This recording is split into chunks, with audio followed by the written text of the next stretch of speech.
Of course, we worked together. I always had a dream when I was a small boy that I wanted to marry a girl with whom I would work together. And I think it's a perfect way of marriage. Because people say, yes, but you work together, you see each other the whole day. So that's not true. I'm a lot on the road. At 75, André Rieu still smiles on stage. But behind the music is a story fans never saw coming. A lifetime of applause, a legacy of sacrifice, and a quiet love that shaped it all. What happens when the world's most joyful conductor reveals the heartbreak behind his final waltz? The man behind the music, a life of applause, but at what cost?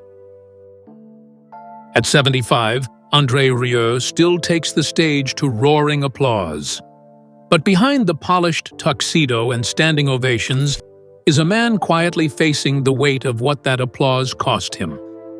For decades, he gave the world music, magical, sweeping, unforgettable. But in doing so, he missed something else. Time. Time with his wife. Time with his sons. Time that, no matter how successful he became, he could never rewind. He once described his touring schedule as relentless. Months on the road, thousands of miles, barely a moment to breathe. The cities blurred, the shows went on, and the audiences cheered.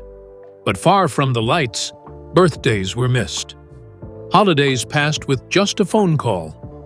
He wasn't there when his grandchildren were born.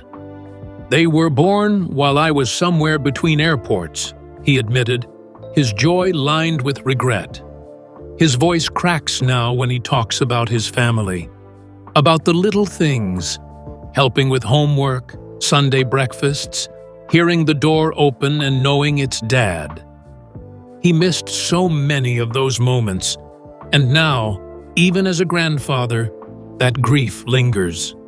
"The applause is loud," he once said, "but the silence, when you're alone in a hotel room, is louder." This isn't bitterness. It's clarity. A man looking back, asking himself the hardest question of all. Was it worth the time I never got back? And perhaps the most painful truth? The very thing that made his career, his ability to give his heart to the music, also kept him from giving his time to the people he loved most. But that brings us to the one person who held it all together through the chaos. The woman the world barely knows, yet the one who made it all possible. Marjorie, the woman the world never saw. While the cameras followed André from stage to stage, one woman stayed out of frame. By choice. Marjorie Rieu, his wife of over 5 decades, never sought the spotlight. But without her, the show might never have gone on. She wasn't in the orchestra, but she was always conducting something. The family, the business, the life that existed offstage. When André flew to Paris or Vienna, Marjorie stayed home, raising their sons, handling finances, managing logistics, and creating stability in a life built on constant motion. Their love story didn't begin in glittering halls or at grand events. It began with quiet walks, long conversations, and a shared belief in something deeper than fame. "We saw the world from different windows," André once said, "but we always looked out together." And while the world hailed him as a genius, Marjorie was the one booking flights, solving crises, and making sure the musicians had beds to sleep in. She never demanded credit. She never wanted it. As André puts it, she was the heart of it all. And yet most fans have never even heard her name. She kept their world turning so he could make it sing.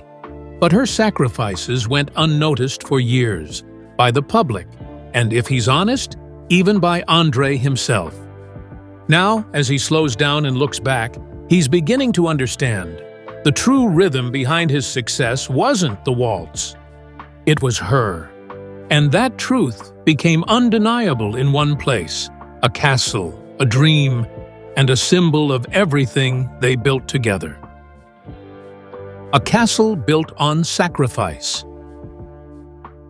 For most, a castle is a symbol of power or luxury, but for André and Marjorie Rieu, it became something far more intimate: a sanctuary, a memory, a monument to everything they gave and everything they gave up.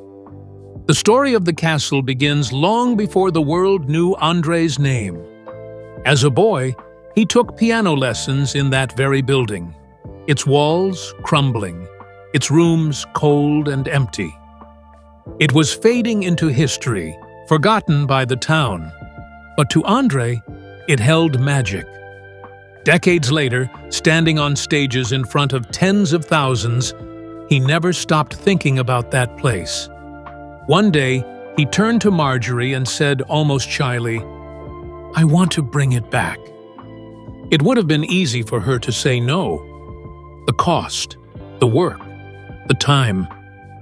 After all, their lives were already stretched thin by touring, business, and raising their children. But she didn't hesitate, because Marjorie saw something deeper. She understood it wasn't just about stone and wood, it was about roots. A return to stillness in a life that never stopped moving. Marjorie became the force behind the project. She planned the restoration, hired the workers, chose the furniture. She designed the interiors not to impress, but to feel like home. While others might have turned it into a museum or a monument to fame, Marjorie made it a place to rest. A place where André could take off his tuxedo, stop smiling for the cameras, and simply exist. And that's exactly what it became. In between tours, when André would return to Maastricht, the castle would welcome him like a long-lost friend. Quiet, steady, real. It was there that he started writing letters again, walking the gardens in the early morning mist, playing piano not for the crowd, but for her. But here's the heartbreak behind the beauty. While the castle is often seen as André's legacy, it was Marjorie's sacrifice that made it possible. She didn't need a castle, she needed a life with her husband, and this was her way of creating one, even if the world still tried to pull him away. André once said, "This castle, it's where we stop running." Yet for years, he rarely got to stay. The tours called, the fans waited, the music had to continue. But Marjorie stayed behind, always, managing the estate, caring for their sons, keeping their lives in rhythm, even when André's was out of tune. Now, as he spends more time within those ivy-covered walls, the echo of her quiet work surrounds him, not in grandeur, but in warmth. A table she picked out, a rug she insisted on, a room she made feel like love. This wasn't just a home, it was her gift, her grounding, her way of saying, "When the lights go down, come back to me." But in 2010, even the castle couldn't protect him. Because when the music stopped, truly stopped, everything changed. When the music stopped, the 2010 collapse. It came suddenly. One moment, André Rieu was center stage, conducting a sold-out concert with his signature smile. The next, he was gripped by something he couldn't control. Dizziness, confusion, fear. His body gave out, and for the first time in his life, he couldn't stand up. At first, no one knew what was wrong. The symptoms were terrifying. Vertigo that wouldn't stop. Headaches that felt like pressure from inside his skull. Doctors scrambled. The media speculated. Tour dates were canceled. Millions were on the line. Crew members panicked. And in the middle of it all, André was lost. Physically weak, emotionally disoriented, unable to lead. And yet, in the silence that followed the final note, Marjorie stepped in, not with panic, not with anger, with calm, focused strength. She shut everything down, not just the shows, but the noise. She protected André from reporters, from managers, from the pressure to keep going. She canceled appearances, reorganized the business, and held together an entire international operation, all while quietly caring for her husband, who could barely sit up in bed. André would later say, "She saved me, not just my career, my life." And he meant it. At home, she nursed him day by day. No cameras, no assistants, just her and the man she'd always seen beneath the performer. She made the difficult decisions, slowed down the machine, took the hits from the industry so that he didn't have to. The tragedy wasn't just the illness, it was that it took a collapse for André to truly see the toll his life had taken. He had pushed himself so far that there was nothing left to give. And the only person who had the strength to catch him had been in the background all along. This moment cracked something open in him. It changed the music. It changed his rhythm. It changed how he saw everything. And that shift led him to write something he never meant for anyone to see, not even her. A letter he kept hidden for years. But eventually, it would resurface. And when it did, it revealed a truth deeper than any melody he ever played. The letter he never sent. After the collapse in 2010, as the world waited for news and the music paused for the first time in years, André Rieu found himself in a space he wasn't used to: stillness. For a man who had spent his life in motion, the quiet was unsettling. The days stretched long. The castle, usually a place of comfort, now echoed with something different: reflection.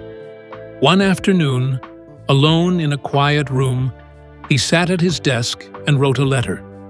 Not for the public, not for the press, not even to be sent. Just something from his heart, unfiltered, untouched by stage lights.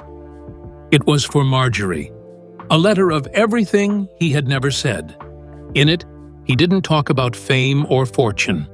He didn't list concerts or awards. Instead, he wrote, "If this is my final tour, know that every note was for you." He called her the melody behind his music.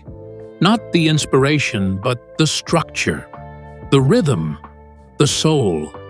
She wasn't his muse. She was the reason the music existed at all. He folded the letter and tucked it into a drawer inside their castle. He didn't show it to her, not because he didn't mean it, but because something inside him couldn't bear to say it out loud. Not yet. The words felt too big, too final. Years passed, tours resumed, André recovered. The music returned, but the letter remained hidden. Until one day, their son Pierre found it while going through old boxes in the castle library. He read it once, then again, quietly, slowly. Then he walked to his father and said, with tears in his eyes, "You have to share this. People need to know." It took André a long time to agree. He had always been expressive on stage, but deeply private when it came to his marriage. Marjorie had never wanted attention, and he had always protected that. But Pierre was right. The world had heard the music. It was time they understood what made it possible. And so, in a recent documentary, André finally read the letter aloud. His voice trembled. His hands shook. This was no performance. This was confession. Raw, intimate, unvarnished. "You never asked for anything," he read, "but I owe you everything." And in that moment, for perhaps the first time, the spotlight shifted, not to another stage, not to another waltz, but to the quiet woman who made the applause possible. It was more than a tribute. It was an unveiling, a revelation of what truly mattered. And yet, even with that letter now in the world, there's something you still might not realize. Marjorie never asked for any of it. Not the recognition, not the attention. In fact, she spent her entire life avoiding it. Which brings us to the next part of their story, and the woman who lived in the shadows by choice. A life lived in the shadows. From the beginning, Marjorie Rieu chose to stay invisible. Not because she wasn't proud, not because she wasn't strong, but because she understood something rare: that love doesn't need a stage. While André became a global icon, Marjorie quietly turned down every opportunity to be introduced, celebrated, or applauded. She was offered interviews. She was invited to events. She could have stood next to him at award shows and curtain calls, but every time she said the same thing: "That's your world. Mine is where you return."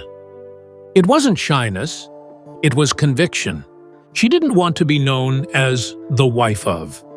She wanted to be the woman he came home to, the one who handled the hard parts, the financial planning, the crisis management, the parenting, the daily realities of holding up a life that looked glamorous from afar, but was often lonely and overwhelming.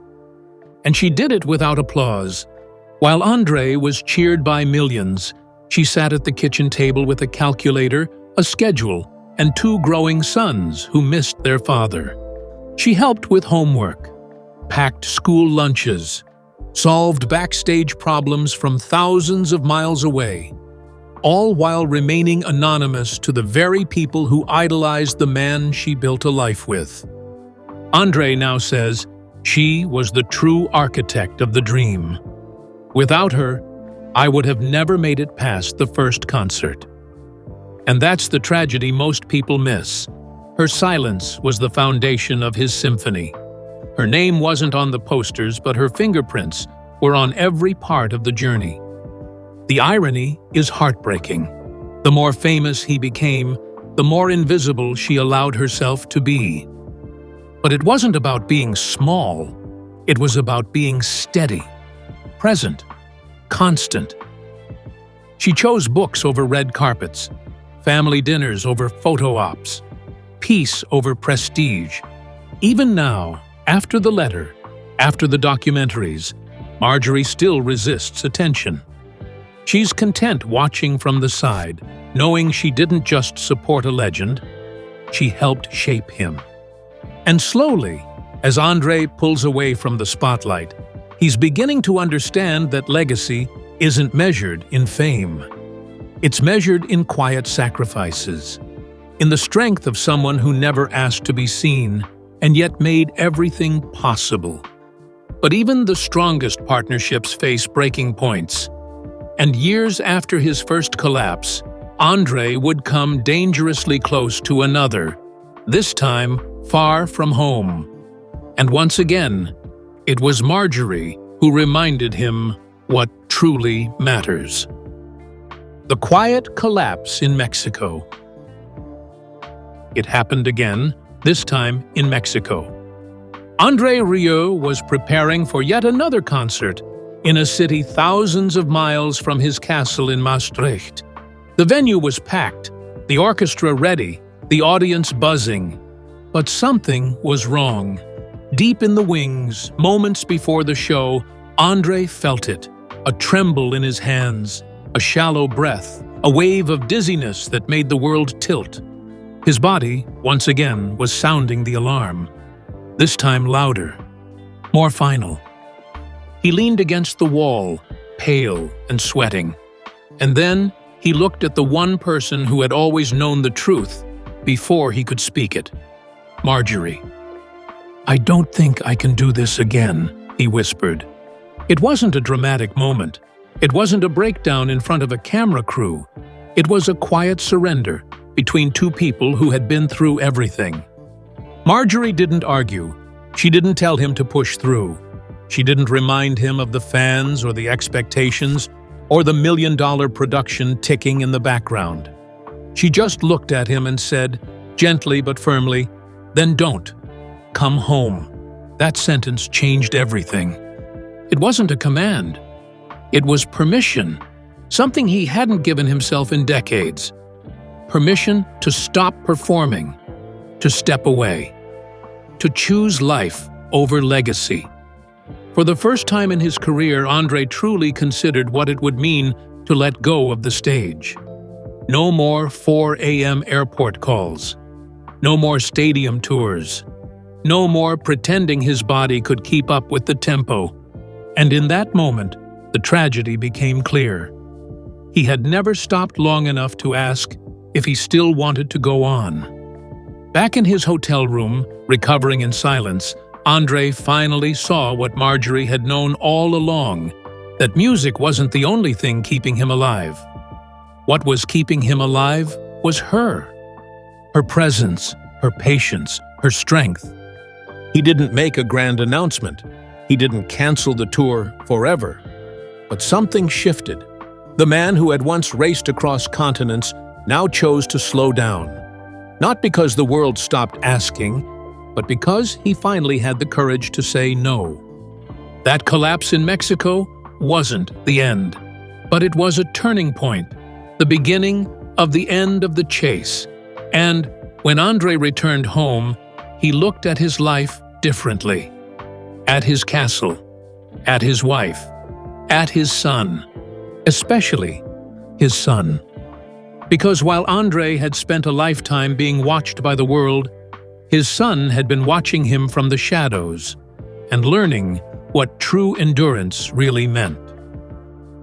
Pierre's childhood in the shadow of stardom. While André's name filled theaters and echoed through concert halls, his son Pierre was growing up quietly, in the background of a global phenomenon. From the outside, it looked like a dream. His father was a world-famous musician. The family lived in a castle. But inside, Pierre's life was defined by absence. Birthdays spent waiting for phone calls. School plays with an empty seat in the front row. "When will Dad be home?" was a question that didn't always have an answer. And through it all, Marjorie was the constant. She wasn't just a mother. She was a protector, a shield between her son and the pressures of a legacy too big for any child to carry. She never pushed Pierre to follow in André's footsteps. She didn't speak in expectations. She built a world where he was allowed to be himself, not a replica of his father, but a person with his own pace, his own rhythm. She raised him with quiet strength, managing André's business with one hand and their home with the other. While André was captivating audiences in Tokyo or Vienna, Marjorie was cooking meals, solving problems, answering questions, and, most importantly, being present. As Pierre grew older, he started to understand the scale of what his mother had done. He saw the complexity of running a household powered by someone else's fame. The letters she wrote, the late nights she endured, the storms she navigated alone. Eventually, Pierre joined the family business, not out of obligation, but out of love. And it wasn't just André he admired, it was Marjorie. He called her the true conductor of their family. He saw that while the world gave his father standing ovations, his mother had kept the foundation from crumbling. And that's where the generational impact of André's tragedy becomes clear. Pierre didn't inherit the pressure to perform. He inherited the responsibility to understand, to honor not just the music, but the life that made it possible. Now, with André slowing down and Marjorie stepping further out of view, Pierre has become the bridge, the one who carries the story forward, the one who knows, perhaps better than anyone, that behind the legend of the Waltz King is a woman who built a kingdom in silence. The music sounds different now. Something has changed in André Rieu's music. Once known for grandeur, fireworks, soaring waltzes, roaring crowds, his performances now feel softer, slower, more personal. The melodies linger. The bow rests a little longer. It's not to impress, it's to remember. Those close to him say it started after Mexico, after the letter, after long walks through the garden with Marjorie, where no spotlight followed. That's when the music became less about applause and more about presence, less about the world, more about her. He never announces it, but if you listen closely, you can hear it, a quiet goodbye hidden in the final note. His orchestra feels it too, the way he closes his eyes, the warmth in the silence between crescendos. He doesn't speak of grief. He lets the music say it, because his tribute isn't in words, it's in sound. "I don't play for the world anymore," he said. "I play for her." And as the concerts grow fewer and the lights dim slower, one truth stands out. The real stage was never out there. It was always beside her. And now each note carries a memory and a quiet peace. A final waltz, a lasting legacy. Near the end of every André Rieu concert, the lights dim, the music softens, and the final waltz begins. But these days, that moment feels heavier, not just an ending, but a quiet farewell. André won't announce a final tour. There will be no fireworks, just a gentle fading away, the way he lived, with grace. Now his days begin with tea in the garden and end with music not for millions, but for Marjorie. "We used to dance across the world," he said. "Now we dance in the kitchen." That's what matters now. The little things, her laughter, warm bread, a melody played on the old piano, just for her. His legacy isn't the orchestra or the records. It's the love story the world almost missed. The woman who never needed the spotlight, but built the stage he stood on. "When the curtain falls," André said, "I won't be remembered just for my music. I'll be remembered for the one I played it for." The music will fade, but the love, that quiet, enduring love, will echo forever. Because the greatest masterpiece of his life was never on stage. André Rieu's legacy isn't just in music. It's in the love that made the music possible. At 75, the tragedy isn't fame lost, it's time lost. As the curtain slowly falls, we don't just remember the maestro, we remember the man who played every note for the woman who never asked.